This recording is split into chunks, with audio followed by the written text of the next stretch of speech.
আসসালামু আলাইকুম।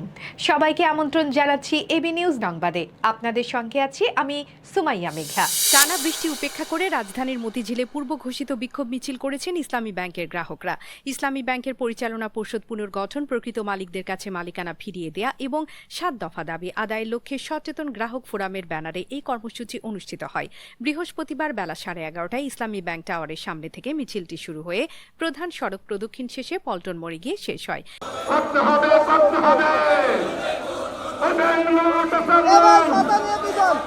মিছিলে অংশ নেওয়া গ্রাহকদের হাতে বিভিন্ন দাবি সংবলিত প্ল্যাকার্ড দেখা যায়। তারা অভিযোগ করেন ব্যাংকটি স্বচ্ছতা ও জবাবদিহি নষ্ট হয়েছে এবং আমানতকারীদের স্বার্থ রক্ষায় কার্যকর পদক্ষেপ নেওয়া জরুরি। বিক্ষোভকারীরা এস আলম সহ ব্যাংক লুটেরাদের বিচারের জন্য আলাদা ট্রাইব্যুনাল গঠনের দাবি জানান। পাশাপাশি তারা বলেন বন্দুকের নলের মুখে কেড়ে নেওয়া মালিকানা প্রকৃত মালিকদের কাছে ফিরিয়ে দিতে হবে এবং পাচার হওয়া অর্থ উদ্ধার করে ইসলামী ব্যাংকের আর্থিক দায় মেটাতে হবে। ইসলামী ব্যাংকের পূর্ণাঙ্গ পরিচালনা পরিষদের দাবিতে আমরা দীর্ঘদিন পর্যন্ত নিয়মতান্ত্রিকভাবে কর্মসূচি পালন করে এসেছি। আমাদের পূর্ব ঘোষিত কর্মসূচি অনুযায়ী আজকের এই বিক্ষোভ মিছিল অনুষ্ঠিত হয়েছে। যতদিন পর্যন্ত ইসলামী ব্যাংকের একটি সহজ এবং দক্ষ পরিচালক পরিষদ ঘোষণা করা না হবে ততদিন পর্যন্ত গ্রাহক ফোরামের এই আন্দোলনের কর্মসূচি অব্যাহত থাকবে। বাংলাদেশ ব্যাংকের গভর্নর মহোদয় বরাবর আমরা এই কথা সুস্পষ্টভাবে আবেদন করতে চাই যে অবিলম্বে মাদক ও জুয়ার মামলায় গ্রেপ্তার আসামিদের পক্ষে আর কোনো আইনি সহায়তা দেওয়া হবে না এমন ঘোষণা দিয়েছে লালমনিরহাট জেলা আইনজীবী সমিতি। বৃহস্পতিবার সকালে লালমনিরহাট আদালত চত্বরে সমিতির কার্যালয়ে আয়োজিত সংবাদ সম্মেলনে এই সিদ্ধান্ত জানানো হয়। সমিতির নেতারা বলেন সমাজে মাদক ও জুয়ার বিস্তার ভয়াবহ আকার ধারণ করেছে এবং এর বিরুদ্ধে কঠোর অবস্থান নেওয়া এখন সময়ের দাবি। সংবাদ সম্মেলনে লিখিত বক্তব্য পাঠ করেন জেলা আইনজীবী সমিতির সভাপতি advocate K M Humayun Reza Swapan. তিনি বলেন সীমান্তবর্তী জেলা হওয়ায় লালমনিরহাটে মাদকের আগ্রাসন সমাজে গভীর অবক্ষয় সৃষ্টি করেছে। এই পরিস্থিতি মোকাবেলায় দুর্যোগ ব্যবস্থাপনা ও ত্রাণ মন্ত্রী আসাদুল হাবিব দুলু আলোকিত লালমনিরহাট নামে একটি সামাজিক আন্দোলন ঘোষণা করেছেন। আইনজীবী সমিতি সেই উদ্যোগকে সমর্থন জানিয়ে মাদক ও জুয়ার মামলায় আসামিদের পক্ষে আইনি সহায়তা বন্ধের সিদ্ধান্ত নিয়েছে। যৌতুক, বাল্যবিবাহ, দুর্নীতি প্রতিরোধ সহ সামাজিক অপরাধ দমনে লালমনিরহাটের গণমানুষের জনপ্রিয় জননেতা গণপ্রজাতন্ত্রী বাংলাদেশ সরকারের মাননীয় দুর্যোগ ব্যবস্থাপনা ও ত্রাণ মন্ত্রী অধ্যক্ষ আসাদুল হাবিব দুলু এমপি মহোদয়ের আলোকিত লালমনিরহাট নামে যে সামাজিক আন্দোলনের কর্মসূচি উনি ঘোষণা করেছেন, এই কর্মসূচির সাথে একাত্মতা পোষণ করে লালমনিরহাট জেলা আইনজীবী সমিতি সিদ্ধান্ত নিয়েছে যে আজকে থেকে আগামী 1 মাস মাদক জুয়া আইনে গ্রেপ্তারকৃত কোনো আসামির জামিন আবেদন। ইরানের আধা সরকারি সংবাদ সংস্থা মেহির নিউজ জানিয়েছে যুক্তরাষ্ট্রের হামলায় দেশটির 3 গুরুত্বপূর্ণ সমুদ্র বন্দর আব্বাস, কোনারক এবং চাবাহার গুরুতরভাবে ক্ষতিগ্রস্ত হয়েছে। এর মধ্যে বন্দর আব্বাস ইরানের সবচেয়ে বড় সমুদ্র বন্দর। পাশাপাশি হরমুজ প্রণালী ও আশপাশের ইরানি নৌবাহিনী এবং ইসলামিক রেভলিউশনারি গার্ড কোরের আইআরজিসির প্রায় সব স্থাপনাই হামলার লক্ষ্যবস্তু হয়েছে। উল্লেখ্য, আইআরজিসি একটি কেন্দ্রীয় সামরিক বাহিনী হলেও আন্তর্জাতিক মহলে তাদের কর্মকাণ্ড নিয়ে দীর্ঘদিন ধরে উদ্বেগ রয়েছে। মেহির নিউজের প্রতিবেদনে বলা হয়েছে মার্কিন বাহিনীর নিক্ষিপ্ত বোমায় চাবাহার বন্দর ও আশপাশের এলাকা বিদ্যুৎ বিচ্ছিন্ন হয়ে পড়ে। ভোর থেকে সেখানে বিদ্যুৎ সংযোগ পুনরুদ্ধারের কাজ শুরু হয়েছে। সমুদ্র বন্দরের পাশাপাশি দক্ষিণ ইরানের ইরান শার শহরের একটি বিমানবন্দর এবং উত্তর ইরানের আক্কালা শহরের একটি রেল সেতুও সেন্টকমের হামলায় ক্ষতিগ্রস্ত হয়েছে। ইরান শার বিমানবন্দরে একজন ফায়ার সার্ভিস কর্মী নিহত হওয়ার খবরও পাওয়া গেছে।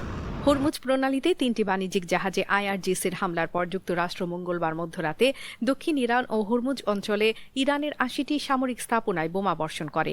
এর অল্প সময়ের মধ্যেই কুয়েত ও বাহরাইনে যুক্তরাষ্ট্রের সামরিক সংশ্লিষ্ট স্থাপনাগুলোতে পাল্টা হামলা চালায় আইআরজিসি। এই পাল্টা হামলার মধ্যেই তুরস্কের আঙ্কারায় প্রেসিডেন্ট ডোনাল্ড ট্রাম্প ঘোষণা দেন যে ইরানের সঙ্গে যুক্তরাষ্ট্রের যুদ্ধবিরতি শেষ এবং বর্তমান পরিস্থিতিতে কূটনৈতিক আলোচনা চালিয়ে যাওয়া সম্ভব নয়। পাকিস্তানের দক্ষিণ পশ্চিমাঞ্চলীয় প্রদেশ বেলুচিস্তানে বিচ্ছিন্নতাবাদীদের বিরুদ্ধে টানা 4 দিন 4, 5, 6 ও 7 জুলাই ব্যাপক অভিযান পরিচালনা করেছে দেশটির সেনা ও পুলিশ নিরাপত্তা বাহিনী। এই অভিযানে মোট 54 জন বিচ্ছিন্নতাবাদী এবং 42 জন সেনা পুলিশ সদস্য নিহত হয়েছেন বলে জানিয়েছেন পাকিস্তানি সেনাবাহিনীর আন্তঃবিভাগ সংযোগ দপ্তর আইএসপিআর এর মহাপরিচালক লেফটেন্যান্ট জেনারেল আহমেদ শরীফ চৌধুরী। তিনি গতকাল রাওয়ালপিন্ডিতে আইএসপিআর সদর দপ্তরে এক সংবাদ সম্মেলনে বিস্তারিত তথ্য তুলে ধরেন। সংবাদ সম্মেলনে তিনি জানান, বেলুচিস্তানের উরাক, মাঙ্গি, খারান, দালবান্দিন এবং লাসবেলা জেলার বিভিন্ন এলাকায় অভিযান পরিচালিত হয়েছে। বেশ কিছু এলাকায় স্থানীয় বাসিন্দারা নিরাপত্তা বাহিনীকে সহযোগিতা করেছেন বলেও দাবি করেন তিনি। তার ভাষ্য অনুযায়ী প্রতিটা এলাকায় নিরাপত্তা বাহিনীর সদস্যদের সঙ্গে বিচ্ছিন্নতাবাদীদের বন্দুকযুদ্ধ হয়েছে, যা হতাহতের সংখ্যা বাড়িয়েছে। সবচেয়ে বড় সংঘর্ষ ঘটে মাঙ্গি চেকপয়েন্টে 6 জুলাইয়ের অভিযানে। সেখানে বিচ্ছিন্নতাবাদীদের সঙ্গে ব্যাপক বন্দুকযুদ্ধে একক অভিযানে সর্বোচ্চ হতাহতের ঘটনা ঘটে। নিহত 54 জন বিচ্ছিন্নতাবাদীদের মধ্যে প্রায় অর্ধেক 26 জন এই সংঘর্ষে প্রাণ হারান। অপরদিকে নিরাপত্তা বাহিনীর 27 জন সদস্য নিহত হন, যারা সবাই বেলুচিস্তান পুলিশের কর্মকর্তা ও সদস্য। গতকাল লিওনেল মেসি ও এনজো ফার্নান্দেজদের অবিশ্বাস্য প্রত্যাবর্তনে শেষ পর্যন্ত স্বস্তির হাসি নিয়ে মাঠ ছেড়েছে আর্জেন্টিনা। ম্যাচের 78 মিনিট পর্যন্ত 2-0 গোলে পিছিয়ে থাকা দলটি শেষ দিকে ঝড় তুলে 3-2 ব্যবধানে হারিয়েছে মিশরকে। সে নাটকীয় জয়ে বর্তমান বিশ্ব চ্যাম্পিয়নরা নিশ্চিত করেছে কোয়ার্টার ফাইনালে টিকিট এবং আবারও প্রমাণ করেছে তাদের মানসিক দৃঢ়তা ও বড় ম্যাচে ফিরে আসার ক্ষমতা। এবার আর্জেন্টিনার সামনে অপেক্ষা করছে সুইজারল্যান্ডের চ্যালেঞ্জ। তবে ইতিহাস বলছে শেষ 8-এর এই লড়াইয়ে সুইজারল্যান্ডের সামনে কঠিন এক পরীক্ষা অপেক্ষা করছে। এখনও আর্জেন্টিনাকে হারাতে পারেনি তারা। দুই দলের 7টি মুখোমুখি লড়াইয়ের মধ্যে 5টিতে জয় পেয়েছে আর্জেন্টিনা, আর বাকি 2টি ম্যাচ ড্র হয়েছে। সুইজারল্যান্ডের সেরা সাফল্য এসেছে 1990 ও 2007 সালে। 2টি ম্যাচই 1-1 গোলে ড্র হয়েছিল, কিন্তু বাকি 5 দেখায় তারা জয়হীনই থেকেছে। অন্যদিকে চলমান বিশ্বকাপের বেশ কয়েকটি ম্যাচে রেফারি সিদ্ধান্ত নিয়ে তীব্র সমালোচনা চলছে। এর মধ্যে সবচেয়ে আলোচিত ম্যাচগুলোর একটি ছিল আর্জেন্টিনা বনাম মিশরের শেষ 16 লড়াই। ম্যাচটিতে ফরাসি রেফারি ফ্রাঁসোয়া লেটেক্সিয়ের এবং ফিফার বিরুদ্ধে সরাসরি আর্জেন্টিনার পক্ষে ম্যাচ নির্ধারণী ভূমিকা রাখার অভিযোগ তোলেন মিশরের কোচ ও খেলোয়াড়রা। বিশেষজ্ঞদের মাঝেও এ নিয়ে মিশ্র প্রতিক্রিয়া দেখা গেছে। বিতর্কের পর ফিফা আনুষ্ঠানিকভাবে তাদের অবস্থান পরিষ্কার করেছে। রেফারির বিরুদ্ধে তীব্র ক্ষোভ প্রকাশ করেন দলটির কোচ হোসাম হাসান। তার দাবি, সিদ্ধান্তগুলো ম্যাচের গতিপথ বদলে দিয়েছে। তবে এসব অভিযোগ সরাসরি উড়িয়ে দিয়েছে ফিফার প্রধান রেফারিং কর্মকর্তা পিয়ের লুইজি কোলিনা। তার বক্তব্য অনুযায়ী রেফারিরা সম্পূর্ণ স্বাধীনভাবে সিদ্ধান্ত নেন এবং ফিফার সভাপতি পর্যন্ত রেফারির সিদ্ধান্তকে প্রভাবিত করতে পারেন না। কোলিনা বলেন, রেফারিরা নিয়ম অনুযায়ী মাঠে যা দেখেন সেটি সিদ্ধান্তে প্রতিফলিত হয়। তাই আর্জেন্টিনার পক্ষে পক্ষপাতিত্বের অভিযোগ ভিত্তিহীন। দর্শক, এতক্ষণ আমাদের সঙ্গে থাকার জন্য ধন্যবাদ।